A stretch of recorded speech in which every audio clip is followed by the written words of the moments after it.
첫 설교라서 굉장히 떨리고 또 긴장이 됐는데 우리 중고등부 친구들이 많이 긴장을 덜어준 것 같아요. 틀려도 되는구나, 실수해도 되는구나, 이런 많은 긴장을 덜어준 것 같아서 너무 감사합니다. 오늘 예배 자리에 나오신 성도님들 예수님의 이름으로 환영합니다. 오늘 본문은 갈릴리에서 있었던 사건입니다. 갈릴리 거라사라고 하는 동네에 이르렀을 때에 일어난 일인데, 그곳에 귀신 들렸던 사람이 살고 있었습니다. 그 귀신 들린 사람을 만나고 귀신 들린 사람에게는 몇 가지 특징이 나타나고 있는데, 예수님께서 그 영혼을 만나고 그를 자유롭게 하신 것이 오늘 본문의 핵심입니다. 그 귀신 들린 사람에게는 몇 가지 특징이 있었는데요, 우리 27절 말씀입니다. 27절 말씀, 예수께서 육지에 내리심에 그 도시 사람으로서 귀신 들린 자 하나가 예수를 만나니 그 사람은 오래 옷을 입지 아니하며 집에 거하지도 아니하고 무덤 자리에 거하는지라. 여기서 보면 귀신 들린 사람의 세 가지 특징을 볼 수 있습니다. 첫 번째는 옷을 입지 않았다는 것이죠. 옷을 입지 않았는데 부끄러워하지 않았습니다. 귀신 들린 사람의 첫 번째 특징은요, 바로 부끄러움을 느끼지 못한다라는 것이죠. 두 번째 특징은 집에 거하지 아니한 것입니다. 여러분, 집에 거하셔야 됩니다. 가족들과의 관계가 다 깨어지게 되죠. 집에 거하지 않게 되면요, 가족들과 관계가 깨어지고 또 그 깨어진 관계 때문에 또 다시 집에 거하지 못하게 됩니다. 귀신 들린 자의 두 번째 특징은 사람들과의 관계가 깨어지는 모습을 보여줍니다. 세 번째 특징은 무덤 사이에 거하는 것입니다. 마가복음에 보면 이 장면을 조금 더 자세하게 이야기하고 있습니다. 귀신 들린 자의 가족들이 이 사람이 밖에 나가지 못하도록 쇠사슬로 묶어서 나가지 못하게 했는데, 그 사람이 초인적인 힘으로 그 쇠사슬을 끊고 밖으로 나아가서 달려간 곳이 어디냐? 바로 무덤가였다라는 것입니다. 인간의 힘으로 도저히 제어가 되지 않는, 그가 계속해서 향하고 있었던 곳이 바로 무덤이었다라는 것이죠. 이렇게 세 번째 특징은 어둠을 향하여서 끊임없이 나아가려고 한다는 것, 이것이 귀신 들린 자의 특징입니다. 부끄러움을 모르고 사람들과의 관계가 다 깨어지고, 그리고 그가 계속해서 어둠을 향해서 나아가려고 하는 모습, 이것이 귀신 들린 사람의 세 가지 특징입니다. 이런 관점에서 보게 될 때 우리는 주변에서 귀신 들린 사람을 본 적은 없지만, 귀신 들린 이 사람이 가진 세 가지의 특징을 가진 사람들은 종종 우리 주변에서 볼 수 있습니다. 요즘도 너무나 잔인한 소식들을 우리가 접하게 됩니다. 뉴스를 통해서 많이 듣게 되는데요, 그런 사건을 우리가 접할 때마다 경험하게 되는 그 안타까움은, 그 사건 자체도 놀랍지만 그 사건을 행한 사람들이 보여주는 태도에 또 한 번 놀랍니다. 부끄러움을 모르는 것이죠. 잘못했습니다 라고 하는 모습보다는 자기 자신을 합리화하고 잘못을 해도 자기가 부끄러워할 줄 모르는, 그리고 자기의 잘못을 인정하지 않는, 인식하지 못하는 심각한 영적인 무감각의 모습을 보여준다라는 것입니다. 그리고 우리의 삶 가운데에 또 인간관계가 깨어진 것들이 너무도 많습니다. 소통이 되지 않고 마음이 전달되지 않아서 사람들은 고통을 호소하면서 살아가고 있습니다. 또 우리 주변에는 끊임없이 어둠을 향해서 나아가는 사람들이 얼마나 많은지 모르겠습니다. 우리의 마음을 살펴보면 어둠을 향해서 계속 나아가고 있는 사람들이 많이 있습니다. 우리 마음속에는요, 여러 가지 마음이 있어야 됩니다. 좋은 마음도 있어야 되고, 밝은 생각, 좋은 생각, 때때로 어두운 생각과 슬픈 생각도 있어야 합니다. 여러 가지 생각들이 우리의 마음을 차지하고 있어야 되는데, 계속해서 끊임없이 많은 부분을 차지하고 있는 것이 외로움, 절망, 분노, 이런 것들이 우리의 마음에 가득 담겨져 있다면 우리는 계속해서 어두움 가운데로 향하고 있는 모습이라는 것입니다. 그런데 안타까운 것이 뭐냐 하면, 우리의 마음속에 어두운 생각과 어둠을 향해서 계속 나아가고 있는데, 이것을 제어할 만한 힘이, 이것을 통제할 만한 힘이 나에게 없다라는 것이죠. 마치 귀신 들린 사람이 묶인 쇠사슬을 끊고 무덤을 향해서 끊임없이 나아가는 것처럼 계속 어둠을 향하여서 달려나가려고 하는 그런 삶의 모습을 가진 사람들이 많이 있다라는 것입니다. 여러분, 우리 자신이 이러한 사람일 수 있고, 또 우리 주변에 이런 모습을 갖고 있는 사람들이 많이 있을 수 있습니다. 여러분, 예수님께서 이 땅에 왜 오셨을까요? 바로 이런 사람들을 위해서 오셨습니다. 이렇게 무감각한 상태로 메어져 있고 얽매여져 있고 어둠을 향해서 끊임없이 나아가려고 하는, 그렇게 스스로는 어떻게 할 수 없는 사람들을 위해서, 그들에게 자유를 주시기 위해서 예수님께서 이 땅에 오신 것입니다. 그런데 우리는 이 모습을 보면서, 이 귀신 들렸던 사람을 보면서 우리가 배워야 될 것이 하나 있습니다. 이러한 자유를 누리는 데 있어서 이가 했던 것은 단 하나였습니다. 바로 예수 그리스도께 나아가는 것이었죠. 오늘 본문을 보면 이 사람이 한 일이라고는 그저 예수님 앞에 나아간 것밖에 없습니다. 28절 말씀입니다.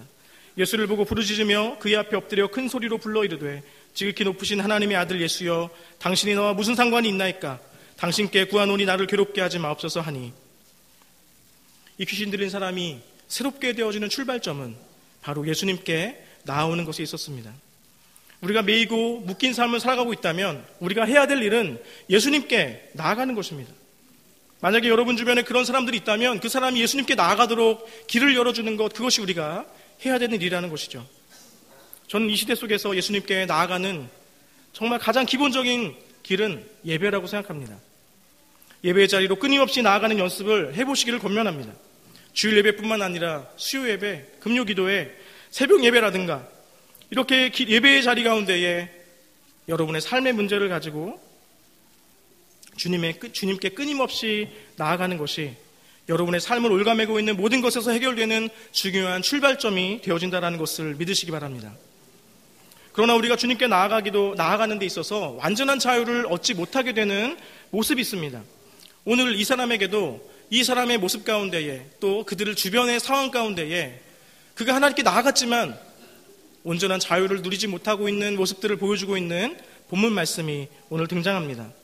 35절과 37절의 말씀입니다. 사람들이 그 이루어진 일을 보러 나와서 예수께 이르러 귀신 나간 사람이 옷을 입고 정신이 온전하여 예수의 발치에 앉아있는 것을 보고 두려워하거늘 귀신 들렸던 자가 어떻게 구원받았는지를 본 자들이 그들에게 이르매 거라사인의 땅 근방 모든 백성이 크게 두려워하여 예수께 떠나가시기를 구하더라.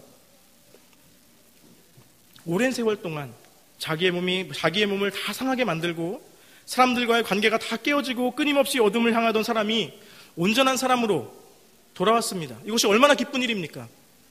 그런데 이런 기쁨 앞에 사람들이 보이고 있는 모습은 기쁨과는 아주 다른 모습을 보여주고 있습니다.